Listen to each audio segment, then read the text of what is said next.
सुखदेव जी भगवान कहते हैं कि गुरुवर थे त्यक्त राज्यो व्यचदरनुवनम पद्म पद्भ्याम प्रियाया पाणिस्पर्शा क्षमाभ्याम मृजित पथरुजो यो हरीन्द्रानुजाभ्याम वैरूप्याक्षूर्पणख्या प्रिय विरहरुषारोपितभ्रूविजृम्भ स्त्राब्दिर्बद्ध सेतु खलबल दहनः कौशलेन्द्रोवतान्नः।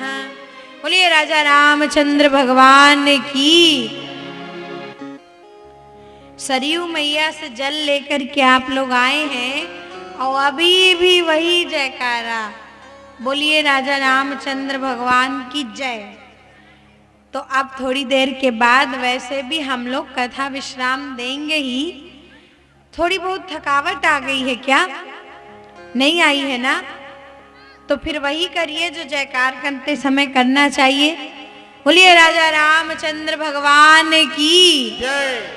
एक बार और दोनों हाथ ऊपर उठा करके बोलिए अयोध्या राम जी लला की जय। बोलिए राजा रामचंद्र भगवान की जय। क्योंकि इतने फास्ट हमको यात्रा करनी है, अभी अयोध्या से सीधे मथुरा में पहुंचना है। एक साथ त्रेता और द्वापर दोनों युग जीने हैं 10 मिनट के अंदर, इसलिए आप सभी लोगों के पास उतनी एनर्जी तो होनी चाहिए। तो ये सब चीजें ठीक है। भगवान का प्रागट्य हुआ, सुखदेव जी की वाणी में हमने प्रणाम किया, रघुवंश का वर्णन आया, सूर्यवंश का वर्णन आया, और उसके बाद चंद्रवंश का जब वर्णन करने लगे तो चंद्रवंश का वर्णन करते हुए ही जैसे सूर्यवंश राजा रघु के नाम से रघुवंश नाम पड़ा, वैसे ही चंद्रवंश में भी कई शाखाएं हुई। तो उसमें से एक वंश तो कौरव और पांडवों का हो गया, वो भी चंद्रवंशी ही है। एक यदु राजा का वंश हुआ, ययाति के पुत्र थे यदु राजा, तो वो यदुवंश हुआ। और चंद्रवंश की यदुवंश शाखा में भी नंद बाबा और जो लोग ग्वाल वाले हैं, जो गौ माताओं की सेवा करते हैं, उनकी एक अलग शाखा है। और जो लोग राज्य करते हैं, जो लोग राजा हैं, जैसे वसुदेव जी इत्यादि, जिन्होंने मथुरा मंडल में और इधर शासन किया, इन लोगों की अलग शाखा है। तो यदुवंश में भगवान का प्रागट्य हुआ है, चंद्रवंश में, यदुवंश में। और इन यदुवंश क्षत्रियों के यहाँ जो लोग राज्य शासन कर रहे हैं, यदुवंशीय क्षत्रिय, उनके यहाँ पर भगवान का प्रागट्य हुआ है। ये बात को सुखदेव जी ने बस यहाँ तक बताया। और फिर परीक्षित जी का प्रश्न आया कि भगवान, मैं तो प्रभु के जन्म की कथा विस्तार से सुनना चाहता हूँ, मुझे मेरे इष्ट देव के प्रागट्य की कथा सुनाइए। और फिर भगवान के दिव्य जन्मोत्सव का वर्णन आया। द्वापर युग का समय है, कंस, अघासुर, बकासुर, शिशुपाल, अनेक राक्षस धरती पर हो गए। धरती मैया इनसे मुक्ति पाने के लिए गौ का रूप लेकर के ब्रह्मा जी के पास प्रार्थना करने गई। समस्त देवता भी धरती के इस भूभार हरण के लिए प्रार्थना करने पहुंचे। ब्रह्मा जी सबको लेकर के बैकुंठ में गए और सब ने जब भगवान से प्रार्थना की, प्रभु ने इन सबको आश्वस्त किया कि आप लोग चिंता ना करें, इस धरती पर बहुत जल्दी मेरा अवतरण होगा अपने अंशों सहित, और हम इस धरती में से भूभार भी उतारेंगे और धरती मैया का प्रसाद भी लेंगे, मतलब मिट्टी भी खाएंगे। दोनों कार्य भगवान करने के लिए तैयार हो गए। सबको प्रभु ने आश्वस्त किया और फिर भगवान के आगमन की भूमिका बनी। जहाँ जो मथुरा मंडल है, मथुरा मंडल एक मंडल है उसके अंतर्गत कई गांव आते हैं और भी दूसरे नगर आते हैं। तो उस मथुरा मंडल के जो राजा हैं, पूरे मथुरा मंडल के, वो असली में हैं, उनका नाम है शूरसेन महाराज, वसुदेव जी के पिताजी। शूरसेन उस मथुरा मंडल के राजा हैं, पर उन्होंने मथुरा नगर, पर्टिकुलर मथुरा नगर का शासन उग्रसेन जी अपने मित्र को सौंपा है। पूरे मंडल के तो वो राजा हैं, लेकिन वो मथुरा नगर का शासन उग्रसेन जी को दिया हुआ है। उन्हीं शूरसेन राजा के पुत्र हैं वसुदेव जी, पुत्री है पृथा। तो पुत्री को तो इन शूरसेन राजा के एक मित्र हैं राजा कुंती भोज, तो उनकी कन्या को, पृथा को, कुंती भोज राजा ने गोद ले लिया। तो उनकी कन्या पृथा का ही नाम कुंती पड़ा, क्योंकि कुंती भोज राजा ने पृथा को गोद ले लिया। और दूसरे पुत्र हैं वसुदेव जी महाराज।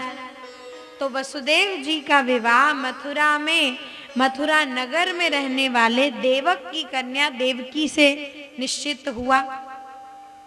उस समय तक कंस के अत्याचार बहुत बढ़ गए थे, उग्रसेन जी को भी उसने बंदी बना लिया था। तो जब देवकी जी से वसुदेव जी का विवाह निश्चित हुआ, तब कंस ने सोचा कि ये विवाह ही एक ऐसा मौका है जिससे मैं अपनी प्रजा के मन में एक अच्छी अपनी इमेज क्रिएट कर सकता हूँ, क्योंकि सब लोग मेरे को अभी राजा के रूप में स्वीकार नहीं कर पाए हैं, सब लोग मेरे को अत्याचारी शासक समझते हैं। तो अगर मैं ये विवाह में कुछ बढ़िया धूमधाम खर्च वर्च कर दूं, तो एक अलग राजा की छवि बन जाएगी जनता के मन में। तो उसने बड़े अच्छे से ये विवाह उत्सव का आयोजन करवाया, खूब अच्छे से सब कुछ आयोजन किया। लोग कहने लगे कि हम जितना खराब अपने महाराज कंस को समझते थे, उतने वो हैं नहीं। भगवान ने कहा, रे ये गड़बड़ी कहाँ से आ गई, हमारे आने का समय हो रहा है, ठीक है, इन वक्त पर लोगों को कंस अच्छा लगने लग जाएगा तो मैं कैसे आऊंगा। पूरी कथा सुन ली, पूरी रामायण सुन ली, अंत में अगर रावण ही अच्छा लगना था तो कथा क्यों सुनी, तो कंस ही अच्छा लगना था तो भगवान कैसे आए। जहर अगर एक चुटकी भी हो तो भी जहर ही है, ज्यादा मात्रा में हो तब भी जहर ही है। तो कंस कंस ही है, उसमें अच्छाई ढूंढने चलेंगे तो कृष्ण कैसे आएंगे। भगवान ने कहा कि लोगों के मन से ये भ्रम तो दूर करना ही होगा, और लोगों की छोड़ो, जो मेरे होने वाले माता पिता हैं उनको तो कंस किसी भी रूप में अच्छा नहीं लगना चाहिए, उनके सामने कंस की सच्चाई आनी ही चाहिए। और इसीलिए जब देवकी जी का रथ हाँकने स्वयं कंस बैठा, तो भगवान ने आकाशवाणी कर दी कि पथि प्रग्रहिणम कंस भाष्याः शरीरवाक् अस्त्यास्त्वाम अष्टमो गर्भो हंतायाम वहसे बुध। कहने लगे कि तू जिस बहन के रथ को हाँक रहा है उसका 8वां गर्भ ही तेरा काल है, तू सावधान हो जा। सावधान हो जाने का मतलब था कि अच्छे कार्य कर, कर्मों को सुधार, मतलब सावधानी का मतलब लेकिन कंस ने दूसरा लिया। वो देवकी मैया को ही मारने को तैयार हो गया। बाद में वसुदेव जी ने समझाया, नहीं माना, तो वसुदेव जी ने फिर ये वचन दिया कि अगर हमारे 8वें पुत्र से ही तुझे खतरा है तो हम वचन देते हैं कि जितने भी पुत्र हमारे होंगे उन सबको जन्म लेते ही हम तुमको सौंप देंगे। तो फिर कंस ने वसुदेव जी और देवकी मैया को कारागृह में रखा। जब प्रथम पुत्र का जन्म हुआ तो जब वसुदेव जी अपने वचनानुसार लेके गए तो कंस ने दयावश उसको क्षमादान, जीवन दान दे दिया। और जब पहले पुत्र को जीवन दान मिला तो नारद जी ने आकर के कंस को समझाया। पहले आठवें पहले में उसकी बुद्धि को कंफ्यूज कर दिया। कहने लगे कि आकाशवाणी ने कहा था कि देवकी के 8वें गर्भ से तुझे खतरा है। अब वो 8वें के रूप में आए वो पुत्र, चाहे पहले के रूप में आए, बात तो एक ही हुई ना। तो 8वां पहला 8वां कंफ्यूज कर दिया तो कंस फ्यूज हो गया और उसने जिस बालक को जीवन दान दिया था उसी को जाके मार आया। 6 पुत्रों की हत्या करी। हम आगे चल के कल समझेंगे कि देवकी मैया के ये 6 पुत्र ही 6 सद्गुणों के प्रतीक हैं। भगवान तक पहुंचने के लिए ना केवल अपने पापों को बल्कि पुण्यों को भी पीछे हटाना पड़ता है, सद्गुणों को भी त्यागना होता है। तो ये 6 सद्गुणों के रूप में जो 6 पुत्र हैं उनको भी मारा। 7वें पुत्र के रूप में स्वयं शेष जी भगवान आए तो भगवान ने योग माया के द्वारा संकर्षण करवाया उनका। देवकी मैया के उदर से निकाल के वसुदेव जी की दूसरी पत्नी है रोहिणी जी, जो कि इस समय नंद बाबा और यशोदा मैया के घर में रह रही हैं, उनके उदर में संकर्षण करवाया और 7वें गर्भ के रूप में आगमन हुआ रोहिणी जी के उदर से शेष नारायण भगवान का, बलराम जी का। और जब 8वें के आने की बारी आई तो अब प्रभु के आगमन का समय आ गया। प्रभु को आना है, मथुरा में प्रकट होकर के आना है। सबसे पहले सुखदेव जी महाराज प्रभु को प्रणाम करते हैं।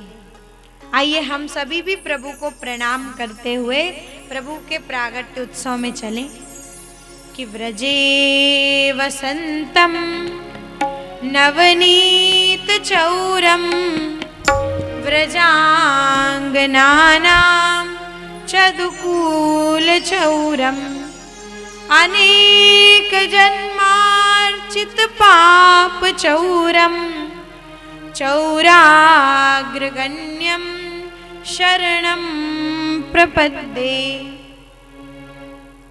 भगवान ने सब कुछ सही किया। अथ सर्वगुणोपेतः कालः परम शोभनः। इधर योग माया से भी कह दिया कि आप यशोदा मैया की पुत्री के रूप में प्रकट होके आना और कंस को मेरे आगमन की सूचना देना। सब कुछ सही हो गया। चंद्रवंश में आना है, चंद्रमा की पत्नी मतलब रात्रि के उदर में प्रभु को आना है। रात्रि का समय भी आया, भाद्रपद मास, अष्टमी तिथि कृष्ण पक्ष की रात्रि का समय आया। भगवान सबसे पहले वसुदेव जी और देवकी मैया के मन में पधारे कि सा देवकी सर्व जगन निवास निवास भूताम नितराम नरेजे भोजेन्द्र गेहे ग्निशिखेव रुद्धा सरस्वती ज्ञान खले यथा सती। विशुद्ध मन ही वसुदेव हैं और देवमयी बुद्धि ही देवकी है। और मन और बुद्धि जब पवित्र होते हैं तो भगवान का प्रागट्य जीव के घर में होता है और इसलिए शुद्ध मन और देवमयी बुद्धि के यहाँ प्रभु का आगमन हुआ। रात्रिकालीन समय आया, देवताओं ने गर्भ स्तुति भगवान की करी। भाद्रपद मास है, बादल गरज रहे हैं, बिजली चमक रही है, खूब वर्षा हो रही है और भगवान के आगमन का समय हुआ। ठीक रात्रि के 12 बजे निशीथ वेला में भगवान शंख चक्र गदा पद्म लेकर के और कारागृह में प्रकट हो गए। बोलिए नंद नंदन भगवान की जय, बोलिए पुराण पुरुषोत्तम भगवान की जय, बोलिए वृंदावन बिहारी लाल की जय। चतुर्भुज नारायण के रूप में भगवान का आगमन हुआ। देवकी मैया ने उनसे द्विभुज बन जाने की प्रार्थना की तो भगवान स्वयं छोटे से बालक होकर के देवकी मैया की गोद में आकर के विराजमान हो गए। बड़ा दिव्य दर्शन भगवान का हो रहा है। बोलिए बाल कृष्ण लाल की जय। फिर वसुदेव जी को ध्यान आया कि अब इस बालक को मुझे लेकर के गोकुल में जाना है, क्योंकि भगवान ने मानसी दीक्षा दी है इन्हें गोकुल ले जाने की। तो छोटी सी टोकरी में वसुदेव जी ने भगवान को विराजमान किया। बेड़ियां सब खुल गए, बंधन सब खुल गए और प्रभु को आगे यात्रा करनी है, गति करनी है। तो वसुदेव जी ने उस टोकरी में लेकर के प्रभु को मथुरा से गोकुल की यात्रा करवाई है। यमुना मैया बड़ी प्रसन्न है। जब भगवान का दर्शन उन्होंने किया तो वो भी बड़े वेग से उफनती हुई बह रही हैं, क्योंकि उनकी इच्छा है, प्रार्थना है प्रभु से कि प्रभु चरणोदक दे। तो जब भगवान को लेके वसुदेव जी यमुना पार करने लगे और जब उनके गले तक जल आ गया तो भगवान ने अपने चरण बाहर निकाले, यमुना मैया को चरणोदक दिया। धन्य होकर के यमुना मैया ने प्रभु को मार्ग दिया है। बोलिए यमुना महारानी की जय। वसुदेव जी ने अपने पुत्र को ले जा करके यशोदा मैया के बगल में विराजमान किया। उनकी कन्या योग माया स्वरूपी कन्या को लेके मथुरा में आए और जब सब बेड़ियां ताले फिर लग गए तो भगवती योग माया ने अपना कार्य करना प्रारंभ किया। जोर जोर से रोना आरंभ किया। कंस को सूचना मिली, 8वां आया। वो इस बालक को मारने आया, लेकिन देखा कि देवकी मैया के गोद में तो कोई कन्या है।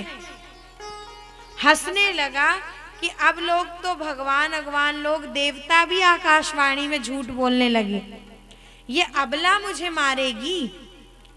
तो जब हंसने लगा तो देवकी मैया ने कहा कि ये अबला तो तुम्हें मार नहीं सकती भैया, इसे तो छोड़ दो।